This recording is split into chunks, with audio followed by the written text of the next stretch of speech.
Салам радиосунда жаңылыктар. Саламатсыздарбы, ардактуу радио угармандар, кезектеги жаңылыктар түрмөгү менен сиздерди тааныштыруу үчүн эфирде аты-жөнүм Айжам Аламирова. Алгач жаңылыктардан кыскача түрмөк. Кызмат өтөө учурунда дагы бир аскер каза тапты. 3 жылдан бери изделген баткендик жаран Орусиядан кармалды. Көзөмөлсүз жана тилемчилик кылып жүргөн 11 бала аныкталды. Баткендин куткаруучулары бийик аскаларда машыгууда. Эми ушул жаңылыктар менен кененирээк. Кызмат өтөө учурунда дагы бир аскер каза тапты. 17 августта Ички иштер министрлигинин Ош шаарындагы 703 аскер бөлүгүндө аскердин өлүмү катталды. Бул тууралуу Акыйкатчы институтунан кабарлашты.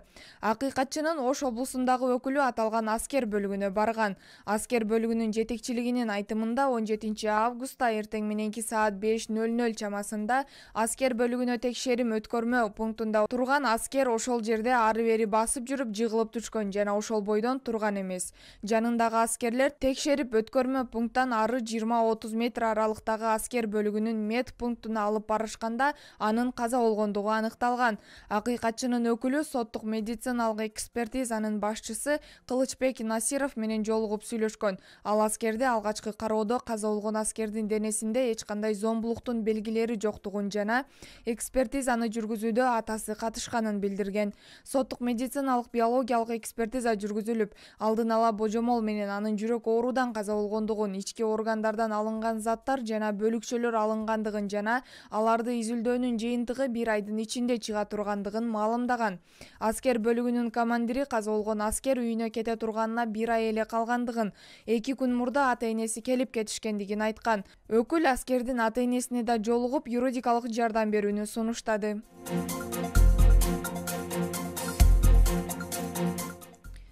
3 жылдан бери изделген баткендик жаран Орусиядан кармалды. Издөөдө жүргөн Кызыл Кыя шаарынын 33 жаштагы тургуну 3 жылдан кийин кармалды. Кызыл Кыя шаарынын тургуну 2019-жылы социалдык барактардан туура эмес диний агымдарга чакырып жүргөндүктөн Кыргыз Республикасынын кылмыш жаза кодексинин экстремисттик материалдарды даярдоо, таратуу беренеси менен кылмыш иши козголуп, издөө иши ачылган. Жүргүзүлгөн ыкчам иликтөө иштеринин натыйжасында кылмышка шектүү Кызыл Кыя шаарынын 33 жаштагы тургуну Россия Федерациясында экендиги аныкталып, азыркы күндө Кызыл Кыя шаардык милициясынын тергөө кызматына жеткирилип берилген. Бул тууралуу облустук милициянын басма сөз кызматы билдирди.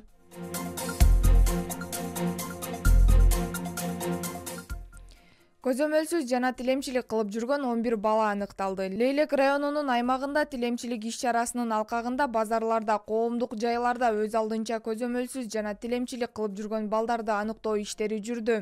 Жыйынтыгында 11 бала аныкталып, алардын ата-энелери чакыртылып, түшүндүрүү иштери жүрүп, эскертүүлөр берилди. Ал эми Кыргыз Республикасынын укук бузуу кодексинин негизинде бир ата-энеге протокол толтурулуп, айып пулдар салынды. Бул тууралуу облустук милициядан кабарлашты.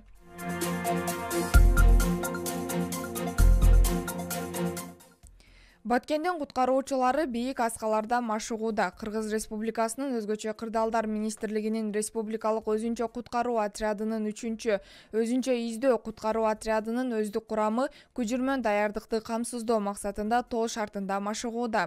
Бул тууралуу өзгөчө кырдаалдар министрлигинин басма сөз кызматы маалымдады. 3 күндүк машыгуунун натыйжасында тоо шартында куткаруу иштери жүргүзүлүп, куткаруучулар бул багытта өз тажрыйбасын арттырууда. Ошондой эле кызматкерлер бийик аскаларга чыгып түшүү, жабыркаган жарандарды куткаруу, издөө жана башка атайын даярдыктардан өтүшүүдө. Сиздерди жаңылыктар түрмөгү менен мен Айжам Аламирова тааныштырдым. Кайрадан эфир аркылуу амандашканча сак саламатта туруңуздар.